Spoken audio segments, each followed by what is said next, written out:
it's Shelly from Shelly Flex Athletics, and thank you so much for watching this video. I'm super excited to share with you my 6 steps for learning your first freestanding handstand. A little bit about myself. I am a professional contortionist and hand balancer and aerialist, and I have been teaching flexibility and handstands to students of all varying levels of experience and backgrounds, whether they be yogis or aerialists or pole dancers, crossfitters, etc. So I'm super excited to share these tips with you. A little bit of what to expect from this video. I'm going to be outlining and giving you a framework of what you should be doing when training your handstands. I know it can be a little bit confusing of like what drills or what exercises should I be working on, or where should I focus, or why can't I hold my handstand, or whatever. So hopefully this video will give you a better idea of like what your goals should be and what steps you should take in order to get that freestanding handstand. Let's go ahead and get started. The first step to learning a handstand is basic strength and mobility. I often see when people are working on their handstands, they might be hesitant to even start working on the handstands because they'll say, oh, I'm not strong enough, or I'm not flexible enough. All you need for strength is to be able to support your weight overhead. Okay, so you don't need to be able to do like a shoulder press with your full body weight or anything like that. You just need to be able to support your weight on your hands. As far as mobility goes, there's 3 different areas that we want to focus on. The shoulders, so trying to get your shoulders all the way up over your head. Your wrist mobility, so being able to get your wrist to fold at a 90-degree angle. And then your hamstring mobility. So when you're kicking up into your handstand, we're going to be doing a lunge, and you're going to be reaching your hands towards the floor. So you want to be able to have enough hamstring mobility so that you can fold forward and touch the floor. Again, you don't have to have this leg totally locked out, just a nice soft bend in the knee would be enough mobility. If you have those 3 things as far as mobility, and then you're able to support your weight overhead, then you're already ready to go for handstand training. It's also super important that we do a nice proper warm-up. You want to make sure that your shoulders are warm, your wrists are warm, your hamstrings are warm, so that you're ready to train your handstands and that we can avoid injury. I see a lot of newbie handstanders or handstand gurus teaching you that you have to be doing all of these like additional conditioning exercises and flexibility exercises before you can even start training your handstands. And I disagree with that method a little bit. I think that instead, as you're training your handstands, as you're working on these exercises that are designed to get you better at your handstands, you will naturally be building more strength and more flexibility through those exercises. So I don't think it's necessary to, go and hit the gym and lift a bunch of weights before you can even start training your handstands. I think as we work through these exercises, you will naturally build more strength and flexibility that's going to help you toward your handstands. Step 2 towards learning a handstand is developing body awareness and muscle memory.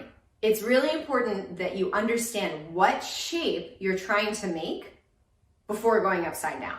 So you'll want to work on a lot of drills that work on, understanding what it feels like to pull your ribs in while your shoulders are open, how to engage your core, how to squeeze your butt, how to keep your legs tight, toes pointed, all of those things, so that you understand what body position you're aiming for once you go upside down.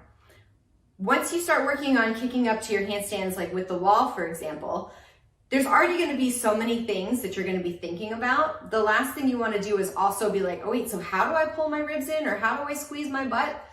The more you can establish before you even go upside down, the easier it's going to be once you're upside down, right? The fewer things that you have to think about, the better. So that's why we definitely want to practice as many of those drills on the floor first while you're right side up, while you can just focus on that one particular body part at a time, and then working on integrating those body positions all at the same time together, working on all of that before going upside down. That's going to really be key to making life a lot easier once you start working on your actual handstand.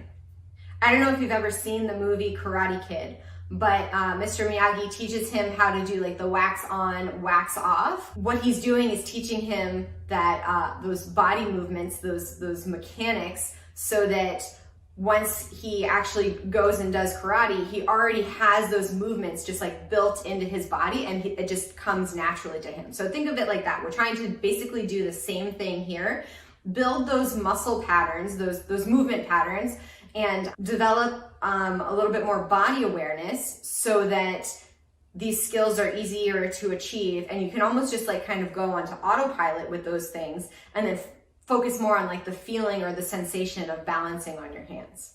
Step 3 for learning your handstand is the mechanics or the technique for kicking up to the wall.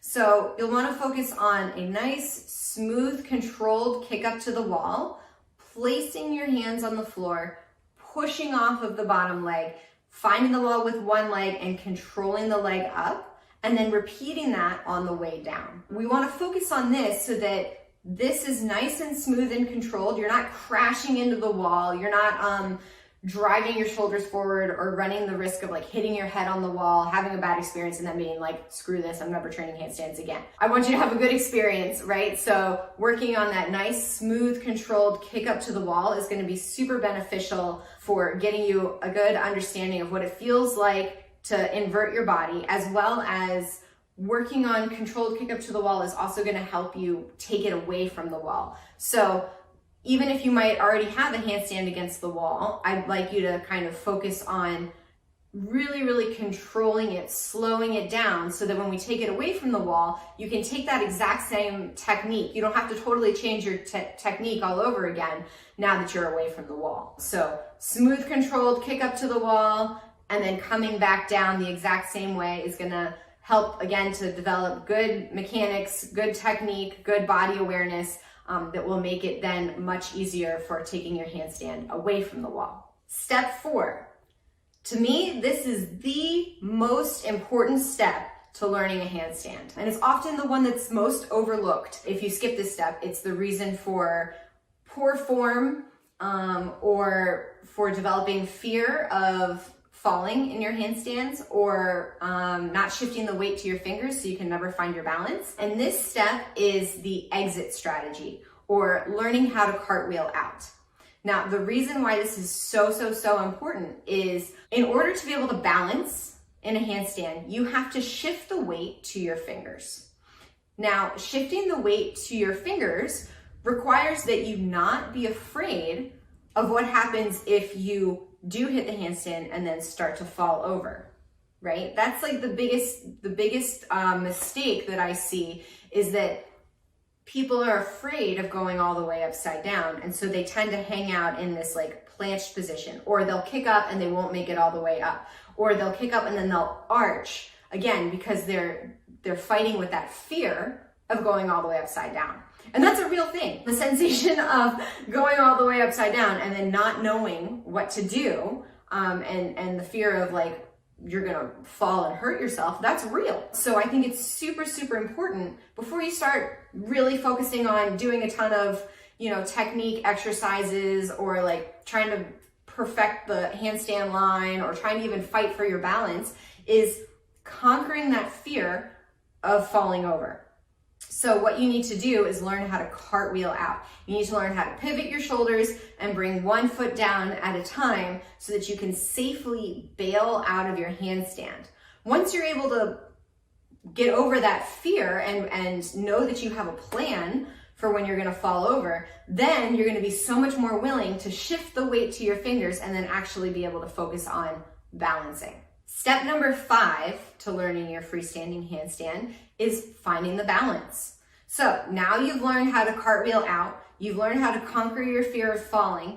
Now is when you get to shift the weight onto your fingers. So here we're going to work on shifting the weight onto your fingers, and then you're going to learn how to identify the sensation of when you're falling. At first, it's going to take you a while for you to notice when you're falling, and you're almost always going to wait too long and you're going to not be able to save it. Eventually, we'll be able to kind of like narrow in on it, and you'll be able to make those little micro adjustments. So like as soon as you're falling even a little bit, you'll make the correction. It's very similar to if you're standing on your feet and if you start to fall forward or backwards, because you've been standing so long, your feet naturally know how to make those corrections. So it's going to be the same thing on your hands, but it doesn't happen all at once. This step probably takes the most time because trying to understand the sensation of, okay, I'm falling, and then also knowing how to correct it, that step takes a while, and that's what's going to require the most patience. But what you want to be focusing on is one, learning how to shift back and forth in your handstand, and then being super proactive in your hands. So almost trying to like make those adjustments before you think you even need to. And that's just going to take a lot of practice and a lot of back and forth adjustments on your hands.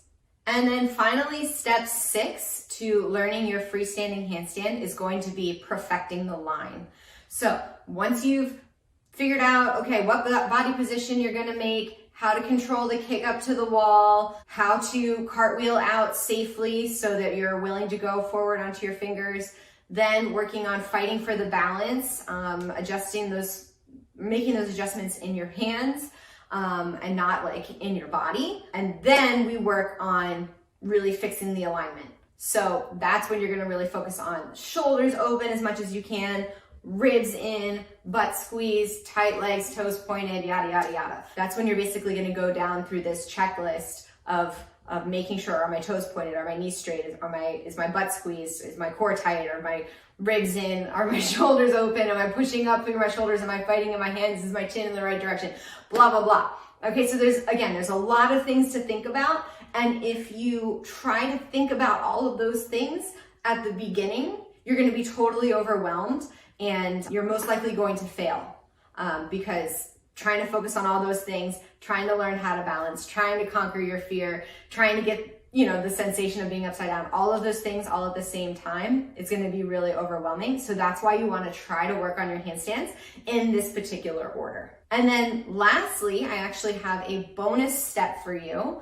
And I often find that this is what prevents people from really mastering their handstand, and that is their mindset. First of all, handstands are very difficult, okay? There's a reason why there's so many courses out there on how to do a handstand, because it's a very challenging skill and it takes a lot of time, a lot of patience, a lot of persistence, and dedication to learning this skill.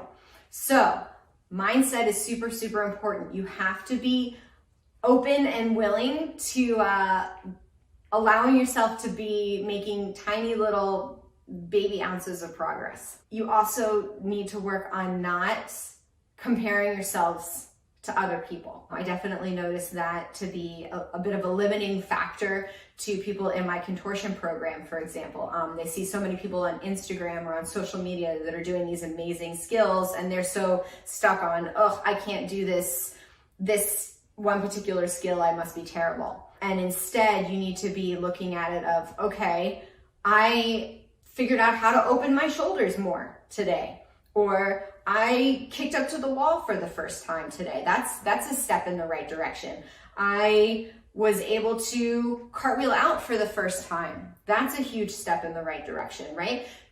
Really trying to focus on your own personal journey and not comparing yourself to other people, and then acknowledging the progress along the way rather than looking at it of, I still can't do a handstand yet, right? Like I said, handstands take a really long time to learn. I have been on my own personal handstand journey for more than 15 years. So it's definitely been taking me a long time. But if you allow yourself to enjoy the process, you're way more likely to stick with it and end up being successful. That being said, I am available for coaching and feedback.